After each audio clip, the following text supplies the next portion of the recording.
Guys, আজকে share করব বাহারি শিমের একটা রেসিপি। প্রথমে আলু শিম বড়িগুলোকে ভালো করে ভেজে নিতে হবে।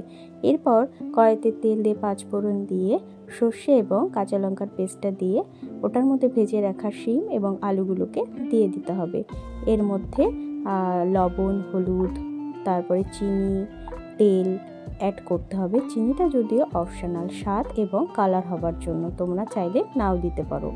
এরপর ঢাকা দিয়ে রাখতে হবে 5 মিনিট। দেন ওটার মধ্যে ঢাকনি খুলে একটু জল আর বড়িটা দিয়ে 10 মিনিট মতো ঢাকা দিলেই রেডি হয়ে যাবে আজকের বাহারি শিম। রেডি হওয়ার আগে এটার মধ্যে যখন ঢাকনাটা খুললে একটু সর্ষের তেল অ্যাড করতে পারো, তাহলে কি হবে, সর্ষের যে ঝাঁঝটা ওটা বেশি ভালো পাওয়া যায়। আর আমার মতো যাদের শিম খেতে ভালো লাগে না, তারা অবশ্যই এই শিমের রেসিপিটা ট্রাই করো আর জানিও তোমাদের কেমন লাগলো। ওকে, বাই বাই।